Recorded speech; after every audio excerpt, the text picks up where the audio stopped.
తెలుగు1.com ప్రేక్షకులకి నమస్కారం.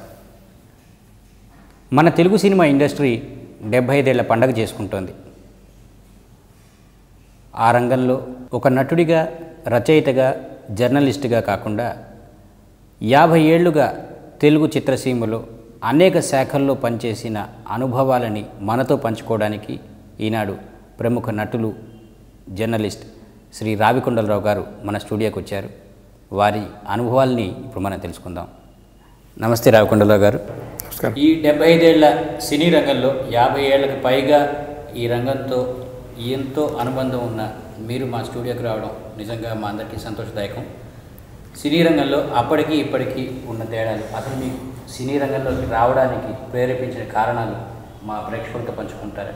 నేను చిన్నప్పుడు 10వ ఏట నాటకాలు స్టార్ట్ చేశాను. పిల్లాడి వేషాలు వేయటం, అది బాగుంది బాగా చేసేవారా అంటే నిజం అనుకుని ఇంకా అదే కంటిన్యూ అయ్యాం. స్కూల్లో చదువుకుంటున్నప్పుడు కూడా పౌరాణిక నాటకాల్లో వాటిలో వేషాలు వేసి, అంటే దాని మీద ఒక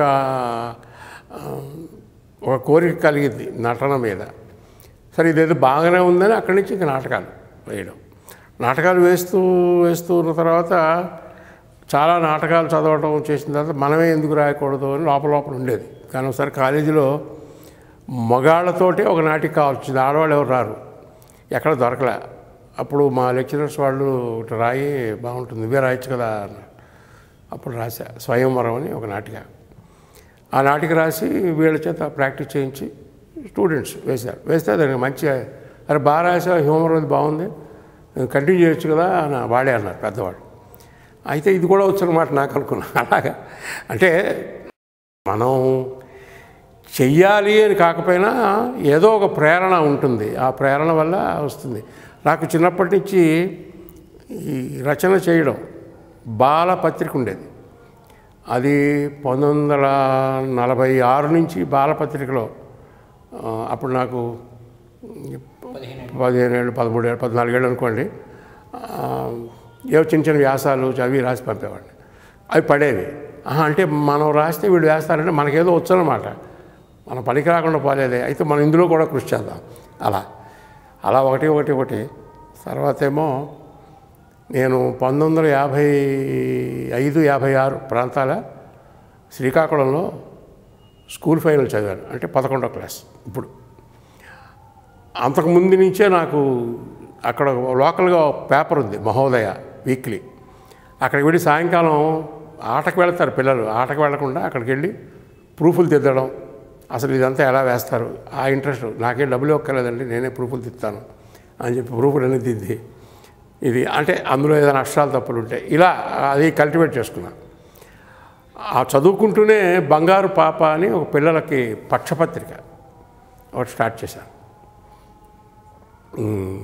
4 ఇష్యూలు వచ్చింది అని నేనే అని రాసుకోవడం, నేనే కట్టలు కట్టుకోవడం, ఏజెంట్కి పంపించుకోవడం, ప్రూఫ్లు తిట్టుకోవడం అంతా. అప్పుడు ఆనందవాణి అని ఒక పత్రిక, చాలా పాపులర్ వీక్లీ ఆ రోజుల్లో. దాంట్లో అంతకుముందు శ్రీశ్రీ గారు, ఆరుద్ర గారు, వాకాటి పాండురంగ గారు వీళ్ళందరూ పనిచేశారు. ఆ పత్రికలో పనిచేయడానికి ఎవరినో వెతుక్కుంటున్నాడు ఆయన, ఎడిటర్ గారు కాళిదాస్ గారు. వైజాగ్ వచ్చాడు, వస్తే ఇంటర్వ్యూకి వెళ్ళాం, ఒక 5-6 వెళ్ళి ఉంటారు. లక్కీలీ అలా అన్లక్కీలీ నేను సెలెక్ట్ అయ్యాను. ఆయన వెంటనే అక్కడి నుంచి వచ్చి జాయిన్ అయిపో అన్నాడు. ఈ పత్రిక 4 ఇష్యూలు వచ్చింది, 5వ ఇష్యూకి ప్రిపేర్ అవుతున్నా. కానీ ఆనందవాణి లాంటి పత్రికలో మనకి ఉద్యోగం వచ్చేసింది, ఇంకేముందిలే ఈ పత్రిక ఎందుకు మనం కష్టపడి నడుపుకోవడం అని చెప్పి జంప్డ్ టు మెడ్రాస్. అది 56 అంతే. అక్కడి నుంచి మెడ్రాస్ వాస్తవ్యుడిని అయిపోయాను. అయితే మరి రచనా రంగం, పత్రికా రంగంలో ఉన్న వాళ్ళు సినీ రంగానికి ఎలా మళ్ళీ నటుడు ఒకసారి నటుడు మెడ్రాస్ వెళ్ళిన తర్వాత నాటకాల్లో వేసేవాళ్ళం. అక్కడ తెలుగు సమితి అని ఒకటి ఉండేది, తెలుగు సమితి, దానికి మళ్ళీ ఒక నాటక శాఖ అని ఏదో పెట్టి దాంట్లో ఎవ్రీ మంత్ నాటకాలు వేసేవాళ్ళు.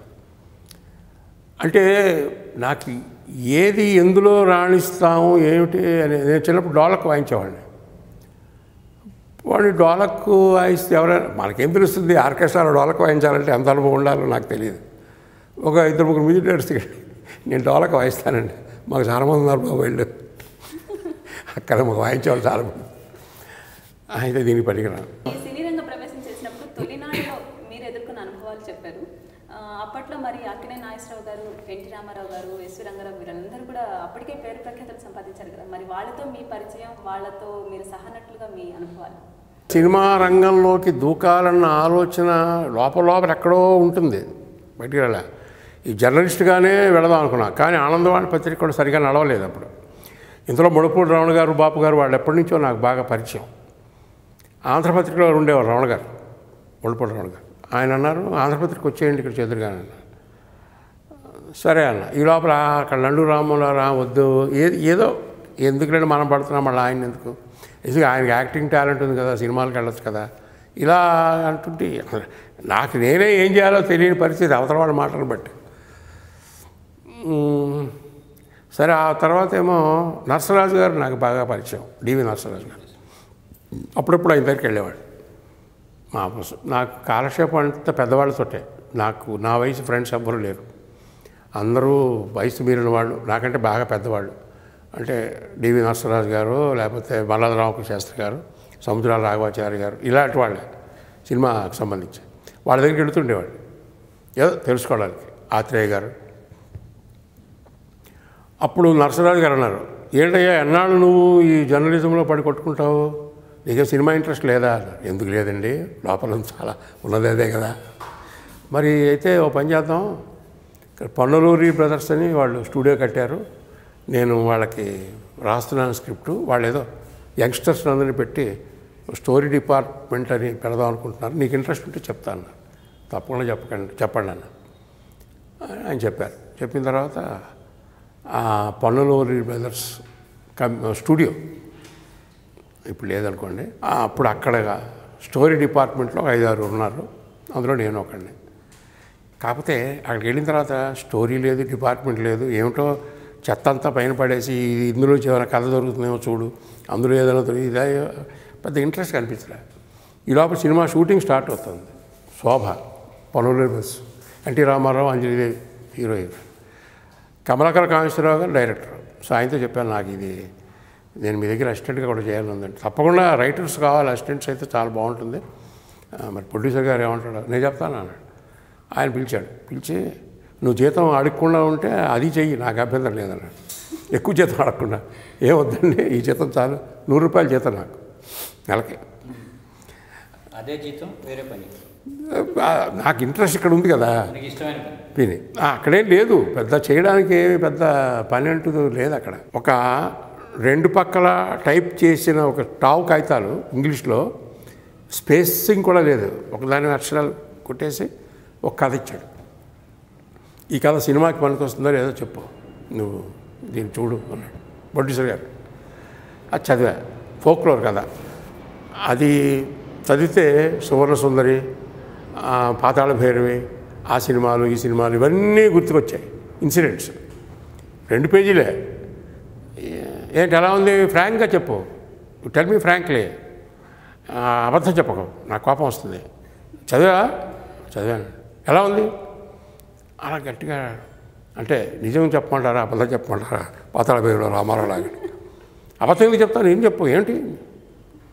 అది చదివితే అన్ని పాత సినిమాలన్నీ గుర్తొస్తున్నాయండి, కొత్తదనం ఏం కనిపించలేదు. ఆ ఇన్సిడెంట్స్ అన్నీ చూస్తే ఆ పాతాళ భైరవి, ఇవి మన వచ్చిన సువర్ణ సుందరి కదా, మాయలు మంత్రాలు. ఆ కాగితం లాగేసుకుని you are unfit to the story department, నువ్వు అక్కడే కంటిన్యూ అయిపో, డైరెక్షన్ ఇది వద్దు నీకు అన్నాడు. అక్కడ అసిస్టెంట్గా వెళ్ళిన అయ్యో ఎందుకు లేదు, నేను యాక్టర్ని, మిగతా ఇంకొక 2 అసిస్టెంట్స్ ఉండేవాళ్ళు, వాళ్ళు యాక్టర్స్ కాదు. సో డైలాగ్ చెప్పాలన్నా చేయాలన్నా రామారావు గారి దగ్గరికి వాళ్ళ దగ్గరికి చెప్పండి, భయం ఏంటి మీకు చెప్పండి డైలాగ్ అంటే నేను బాగా అలా చెప్పాను. ఒకసారి ఏమైందంటే ఒక డాక్టర్ వేషం ఉంది, తమాషాగా ఉంటుంది ఆ డాక్టర్. నరసరాజు గారు వాడిని ఒక చిన్న ఎక్సెంట్రిక్ డాక్టర్ లాగా రాశారు, ఒక్కటే సీను, దానికి ఎవరన్నా తీసుకొచ్చారు, ఒక మామూలుగా డాక్టర్ వేషాలు వేసేవాడికి. అదేంటంటే వాడు గబగబా స్టెథోస్కోప్ పెట్టేసుకుని ఎవరు పేషెంట్ ఎక్కడ అంటూ లోపలికి వచ్చేస్తాడు. వచ్చేసి అక్కడేమో రామారావు గారు మదర్ ఉంటే ఆవిడ మీరేనా ఈవిడ కాదే బాబు, అంజలిదేవి గారు ఉంటుంది, ఆవిడ పేషెంట్. ఓ ఆవిడ అని ఇంత ఈ గందరగోళం అంతా ఉంది. అది నేను అర్థం చేసుకుని ఆ అబ్బాయికి చెప్తున్నా, ఆ యాక్టర్కి. వాడికి అర్థం కాలే. సార్ నాకు ఇది ఏంటి ఇలా ఉంటుందని మామూలుగా ఏదో స్టెథోస్కోప్ పెట్టుకొని ఎవరు ఆల్ రైట్ ఈ మందులు వాడుతూ ఉండండి, వారం రోజుల తర్వాత వస్తాను అని అంటే ఉంటుందేమో అనుకున్నాను. ఇదేంటండి ఇది, అబ్బాయి కష్టంగా ఉంది నాకు తెలియదు. తోముతూనే ఉన్నా వాడిని ఎలా చెప్పాలో. ఈ డైరెక్టర్ గారు చూసి, ఎందుకు అతనికి రాకపోతే ఊరికి అవస్థపడతాడు, మీరే వేసేసేకపోతే ఆ వేషం కాదని పాపం అతను ఏదో, బాబు నన్ను వదిలేయండి, నాకేం డబ్బులు అక్కర్లేదు, నేను వెళ్ళిపోతాను, మీరే వేయండి అన్నాడు. 25-30 ఇస్తారు ఆ రోజుల్లో. పాపం అతన్ని అక్కల 10 రూపాయలు నేను ఇస్తాను అతనికి, ఎంతసేపు రావట్లే అతనికి, మీరు చేయండి, మీరు వేసేయండి. సరే ఏదో ఆపర్చునిటీ వచ్చిందిలే. ఫస్ట్ టైము నేను వేషం వేయడం అనమాట. అది డాక్టర్ ఒక అదే ఈ ఎక్సెంట్రిక్ డాక్టర్ శోభ 1957లో విడుదలైంది. తర్వాత బాపు గారు రమణ గారు వాళ్ళను, మీరు యాక్టింగ్ ట్రై చేయండి, చూసాం కదా బాగా మీకు ఇంట్రెస్ట్ బాగా ఉంది కదా, యాక్టింగ్ ట్రై చేయండి అన్న. యాక్టింగ్ ట్రై చేయండి ఎవడిస్తాడని, నేను అసిస్టెంట్ డైరెక్టర్గా ఉంటే నా దగ్గర వేషాలకు వచ్చేవాళ్ళు చాలామంది. బాబు రేపు రా ఎల్లుండి రా అని తిప్పాను, అలాగే వాళ్ళు తిప్పుతారు కదా, నాకెందుకు బాధ అంటే. అప్పుడు రమణ గారు స్క్రిప్ట్ రైటర్ అయ్యారు. దాగుడు మూతలు సినిమా నేను రాస్తున్నాను సినిమా, ఇందులో మీరు వేషం వేద్దాం. అలాగా బాపు గారు రమణ గారు ఇద్దరు ఎంకరేజ్ చేసి దాగుడు మూతల సినిమాలో ఒక 18-20 సీన్లు డాక్టరే, గుమ్మడి గారికి పర్సనల్ డాక్టర్, ఆ వేషం వేశాను. డాక్టర్గా ముందు నేను ఇచ్చిన ట్రీట్మెంట్, డాక్టర్గా. సరే అప్పుడు ఇంకా బాగుంది, ఇంకా అక్కడి నుంచి ఇంక మన యాక్టింగ్కి వెళ్ళిపోవచ్చు. లేవు సినిమాలు లేవు అనుకోండి, లేదా మనకి ఎలా క్లాప్ కొట్టవచ్చు కదా, మళ్ళీ అక్కడికి వెళ్ళిపోయి టేక్ నెంబర్ 7 నన్ను కొట్టుకుంటూ వెళ్ళిపోవచ్చులే. ఆ ఉద్యోగానికి అనుభవం ఉంది. అయితే 6 ఏళ్ళు నేను అసిస్టెంట్ ఉద్యోగం చేశాను. కామేశ్వరరావు గారి దగ్గర చేశాను, తర్వాత బిఎన్ రెడ్డి గారి దగ్గర పూజాఫలం సినిమాకి చేశాను. తర్వాత తమిళ స్టూడియోలో సిటాడల్ స్టూడియో అని, అక్కడ తమిళ అంతా అక్కడ తెలుగు సినిమా తీస్తున్నారు వాళ్ళు తమిళ యాక్టర్లతో. సో వాళ్ళందరికీ ట్రైనింగ్ ఇవ్వడానికి అక్కడ చేరాను. తర్వాత నర్తనశాల సినిమాకి మళ్ళీ నన్ను కామేశ్వరరావు పిలిచారు. ఎందుకంటే కొంచెం పౌరాణికం, డైలాగు, పద్యాలు, ఆవిడ భాష అర్థం అడుగుతూ ఉంటారు, ఇది అర్థం ఏంటి, ఇవన్నీ ప్రిపేర్ అయ్యి చెప్పడానికి బాగుంటుంది. అలా అప్పటికి ఇంకా వేషాలకు రాలేదు. ఆ తర్వాత దాగుడు మూతలు వేసిన తర్వాత, కాకపోతే ఏంటంటే ముందు నుంచి నాతో కూడా నీడలాగా ఉన్న జర్నలిజంని వదలలేదు, అది కంటిన్యూ అవుతూనే ఉంది. దాగుడు మూతల తర్వాత నాకు ప్రేమించి చూడు, మళ్ళీ ముళ్ళపూడి రావణ గారి స్క్రిప్ట్, ఆ తెలుగు మాస్టర్ టైప్లో ఒక వేషం ఇచ్చారు ఆయన, నాగేశ్వరరావు గారు తండ్రి, చాలా పాపులర్. అది ప్రేమించి చూడులో అసలు పుల్లయ్య గారు అయితే ముందు, నేను అప్పుడు నాకు 30 ఏళ్ళు కూడా లేవు. How can I imagine you as father of Nageswara Rao, please get out from here అన్నాడు ఆయన కోపంగా. నేను వేషానికి లేదండి రావణ గారు, no how can I imagine you please no, అది కాదండి, వద్దయ్యా బాబు నీకు ఇంకేదైనా వేషం ఇస్తాను లేదా. సరే మొత్తానికి మళ్ళా రావణ గారు చెప్పారు, ఏదో వచ్చింది వేషం, విగ్గు పెట్టాడు చూశారు, ఓకే సరే వెయ్యి అన్నాడు. ఇలా చేస్తానని అని కూడా చెప్పా. అక్కడ ఈ డైలాగులు అవి నా తెలుగు మాస్టర్ ద్వారంలోకి మార్చేసుకుని సైలెన్స్ ఇవన్నీ పెట్టి జగ్గయ్య గారిని అడలగొట్టడం, నాగేశ్వరరావు అడలగొట్టి చేస్తే దాంతో పేరు వచ్చింది నాకు, వీడెవడో కొంచెం విషయం ఉన్నవాడే వీడు యాక్టర్. అంతవరకు నేను వేషాల కోసం ప్రయత్నాలు చేసిన వాడిని నీకు చేయక్కర్లేకుండా ఆ వేషాలు నా దగ్గరికి వచ్చాయి. తర్వాత చాలా సినిమాలు, ఒక 5-6 సినిమాలు టపటపట వచ్చాయి, పర్వాలేదు. ఆ సినిమా నిలబెట్టింది నన్ను, ప్రేమించి చూడలే వేషం. అది తర్వాత బిజీ అయిన తర్వాత వచ్చింది అది. అప్పటికప్పుడు చాలా సినిమాలు వేసేసా బ్రహ్మచారి వేళకి సినిమాలు.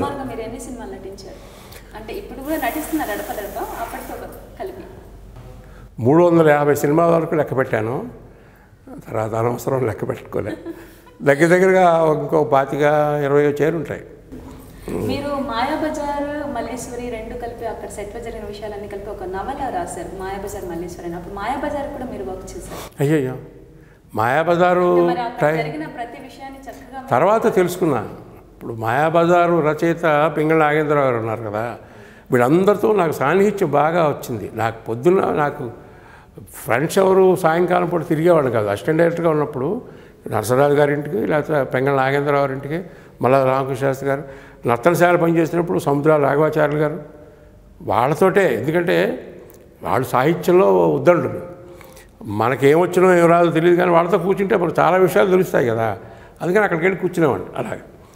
సో మాయాబజార్ సినిమా నేను వెళ్ళినప్పటికీ లాస్ట్ స్టేజ్లో ఉంది, అది షూటింగ్ అయిపోయింది చాలా వరకు. అసలు ఆ వాహిని స్టూడియోలోకి ఎంటర్ అవ్వడానికే మాకు అధికారం లేదు కదా, రానిచ్చేవారు కాదు కదా. అలా ఎలాగో మొత్తానికి దొంగతనంగా లోపల దూరి ఫ్లోర్లోకి దూరి తేలితే అక్కడ ఏదో ట్రిక్ షాట్ తీస్తున్నారు మాయాబజార్, లాస్ట్ అయిపోయింది ఏదో. తర్వాత మిక్సింగ్ అవుతూ ఉంటే అక్కడికి వెళ్ళి కొంతసేపు కూర్చున్నాం. వివాహ భోజనం పాటని మిక్స్ చేస్తున్నారు, అవి అంతవరకు విన్నాం అంతే. తర్వాత సినిమా రిలీజ్ అయింది. తర్వాత వీళ్ళతో పరిచయం అయిన తర్వాత అన్నీ ఆ విషయాలు తెలుసుకోవడం, తర్వాత విజయాలో నేను ఉన్నాను కాబట్టి నాకు చాలా వరకు తెలుసుకోవడానికి దోహదం కలిగింది. ఇది ఉండగా నేను జర్నలిజం వదలలేదు. ఆంధ్రజ్యోతి పత్రికకి రెగ్యులర్గా సినిమా రాసేవాడిని, ఇంటర్వ్యూస్, అవి న్యూస్ కాదు, ఏవో వాళ్ళు ఎవరిది అడిగితే వాళ్ళ దగ్గర. అది జరుగుతున్నప్పుడు విజయవాళ్ళు విజయ్ చిత్ర పత్రిక పెడతాము, సినిమా మ్యాగజైను. ఎవడైనా కొంచెం మనకి పనిచేసేవాడు కావాలి, కొంచెం రాయగలిగే శ్రద్ధ, బాగా రాయగలగాలి, మనిషి కూడా మంచివాడై ఉండాలి వాళ్ళకి. సరే, ఇప్పుడు కొడవటివెల్లి కుటుంబరావు గారు మా వాళ్ళు సినిమా పత్రిక స్టార్ట్ చేస్తున్నారు, మీరు చేస్తారా అక్కడికి వచ్చి. అంతకంటే అప్పుడు ఆఫ్సెట్ ప్రింటింగ్, కలరు అంతకుముందు లేవు. సో ఒక విజయ్ చిత్ర లాంటి ఒక పత్రిక కలర్లో ఆఫ్సెట్ ప్రింటింగ్లో విజయవాడది వస్తుంది అంటే అంతకంటే నాకు ఆపర్చునిటీ ఏముంది, తప్పకుండా చేస్తానన్న. వాళ్ళు ఇంటర్వ్యూకి పిలిచారు, వెళ్ళాను. వెళ్తే నాగిరెడ్డి గారు అబ్బాయిలే చూసేవారు. నేను చెప్పాను, నేను సినిమాల్లో వేషాలు వేసుకుంటున్నానండి, ఇప్పుడిప్పుడే ఒక 7-8 సినిమాలు ఉన్నాయి నాకు చేతిలో, ఇప్పుడు వదిలేసి నేను మీ దగ్గర చేయలేను, మరి అది కంటిన్యూ చేస్తూ ఇది కూడా చేయొచ్చా, మీకు అభ్యంతరం ఉండదు? మాకు ఏ అభ్యంతరం లేదు, సరే చేస్తా అన్న. కానీ 4 రోజుల దాకా వాళ్ళు నాకు ఏ సంగతి చెప్పలేదు. ఈ 4 రోజులు వాళ్ళు ఏం చేశారంటే నా గురించి ఎంక్వైరీ మొదలుపెట్టారు. నాకు వాళ్ళకి తెలిసిన వాడు, నాకు తెలిసిన వాడు, వీడు ఎలాంటి వాడు, వీడు సరిగ్గా చేస్తాడా, వీడు దొంగ, అవసరం కదండి. నాకు ఆల్ ఇండియా రేడియోలో జనమంచి రామకృష్ణ గారని ప్రోగ్రామ్ ఎగ్జిక్యూటివ్, నా చేత నాటకాలు రాయించుకున్నారు, నా చేత నాటకాలు వేషాలు వేయించుకున్నాడు. ఆయన నాకు చెప్పాడు, నిన్ను గురించి విశ్వనాథ్ రెడ్డి ఆయన ఎలాంటి వాడు అని అడిగాడయ్యా. దేనికండి అన్న? లేదు, ఎవడు ఎంక్వైరీ చేస్తున్నారు, అందులో నన్ను కూడా అడిగారు. అడిగితే పర్ఫెక్ట్ జెంటిల్మెన్ అతను, మాట ఏదో చెప్పాను. ఇలా అన్నీ అయిన తర్వాత 4 రోజుల తర్వాత నాకు ఉద్యోగం స్టేజ్. మీకు టైం లేదు, ఏ టైంకి రావాలని లేదు, మీరు ఫినిష్ చేసి మాకు మంత్లీ మీరు రాసేసి ఇచ్చేయండి అన్నారు. అన్న తర్వాత నాకు ఇంట్రెస్ట్ కలిగి ఆఫ్సెట్ ప్రింటింగ్ అంటే తెలియదు, ఇది ఎలా ఉంటుందో ఏంటో. నేనే రోజు వెళ్ళాను. నాకు ఇంకొక అడ్వాంటేజ్ ఏంటంటే పక్కనే వాయిని స్టూడియో వీళ్ళదే కదా, ఈ గేట్లోంచి ఆ గేట్లోకి వెళ్ళిపోవచ్చు. సో నేను వేషాలు వేసుకుని అక్కడ విగ్గుతో కూర్చున్నా కూడా అక్కడ ఇంకా టైం ఉందంటే ఇక్కడికి వచ్చేసి టేబుల్ మీద రాసేసి ప్రూఫ్లో పెట్టి దిద్దేసుకుంటూ వెళ్ళిపోతుండేవాడు. అక్కడ పని లేకపోతే ఇక్కడికి వచ్చేవాడిని, ఇక్కడ పని లేకపోతే అక్కడికి వెళ్ళేవాడిని. అలా మేనేజ్ చేస్తున్న వాళ్ళు చాలా సంతోషించారు. అలా 26 ఏళ్ళు విజయ్ చిత్రంలో పనిచేశాను. ఈ మధ్యలో చాలా సినిమాలు చేశాను. ఆ తర్వాత అవుట్డోర్ సినిమాలు వచ్చి బయట ఊళ్ళకి వెళ్ళిపోవాలి, 15 రోజులు 10 రోజులు. ఈ 10-15 రోజులు బయట ఊళ్ళకి వెళ్ళి చేయడం అంటే ఇక్కడ పని సఫర్ అయ్యేది. అందుకని నేను ఇంకా విజయ్ చిత్ర అప్పటికే ఈ వీక్లీలు వచ్చేసాయి, పెద్ద పత్రికలు, పెద్ద పెద్ద బొమ్మలు, జనం కూడా దాని మీద మోజు పడ్డారు. ఇవి తగ్గింది, స్టాండర్డ్ కూడా కొంచెం తగ్గుతోంది. అప్పుడు మానేసిన వాళ్ళు నన్ను వదిలిపెట్టలే. ఇమ్మీడియట్గా మళ్ళీ మనం CV సీరియల్ చేద్దాం, దానికి దీనికి ఏకైక పత్రికా సంపాదకులు అయ్యారు. 26 సంవత్సరాలు ఒక సహసంపాదకుడో లేకపోతే సంపాదకుడో ఒక తెలుగు పత్రికలో ఉండడం అనేది రికార్డు. మీరు రాసిన పట్టాలు తప్పిన బండి, 4 ఏళ్ల చావడి, మొన్న కూడా 4 ఏళ్ల చావడి రవీంద్ర భారతిలో చూసాం. అలాగే మీ పేరుతో అంటే రావికొండరావు కథలు అని చెప్పేసి మీరు కథలు సంపుటి వచ్చింది, నాటకాలు వచ్చాయి.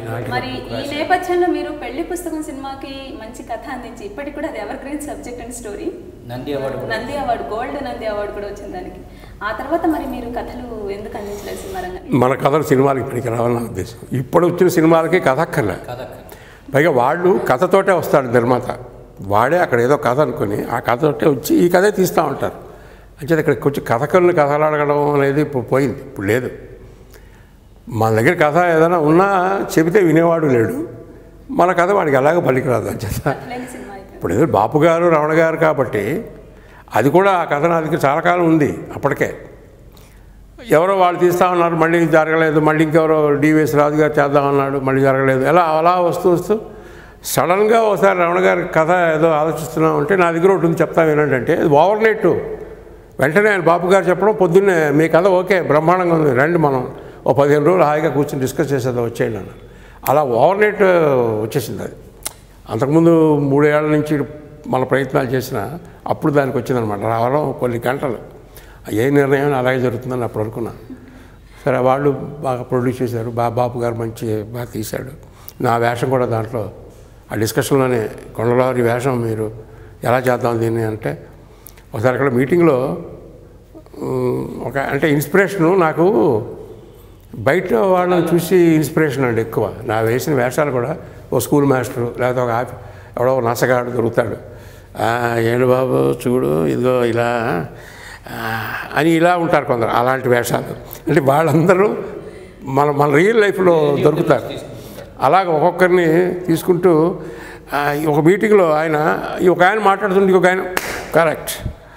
అప్పుడు మనం ఏం చేస్తామంటే అందరం కలిసి అని ఇలా యాక్షన్ చేస్తాం, ఇదేదో బాగుంది, ఇది పెట్టుకుంటూ మేనరిజం లాగా. అప్పుడు గుమ్మడి గారి దగ్గర బాబాయ్, పైగా మేనేజర్, 2 నేనే. సో ఆయన ఏదైనా చెప్తుంటే వైలన్ అంటే వైలను ఇలా ఆ క్యారెక్టర్ పెట్టుకుందామంటే చాలా బాగుంటుందని అప్పుడు దాన్ని అలా దిద్దారు. అంటే అవతలవాడు ఏదైనా మాట్లాడుతుంటే దానికి వీడు యాక్షన్ చేయడం, అది బాగా క్లిక్ అయింది. చట్టబ్బాయిలో కూడా మీ లాయర్ పాత్ర అది చాలా సహజంగా ఉంటుంది, డిటెక్టివ్. అంటే నాకు పర్సనల్గా నాటకాల్లోంచి వచ్చిన వాడినైనా నాటకంలో నటన వేరండి, సినిమాలో నటన వేరు అంటారు, 2 ఒకటేని.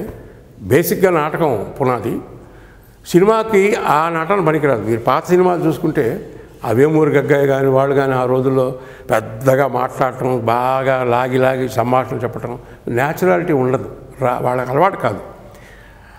నేను ఇది కూడా అలవాటు చేసుకోవడం, సహజంగా యాక్ట్ చేయడం. ఇప్పుడు చాలామంది అంటారు అది ఎంతవరకు నిజం, మీరు చాలా సహజంగా నటిస్తారండి, పాత్ర కనపడదు, మీరు ఆ పాత్రే కనిపిస్తుంది అండి. అలా సహజంగా నటించడం అనేది నాకు అది ఇష్టం అనమాట. అలా ఎవరైనా చేయించుకుంటే చాలా సంతోషం.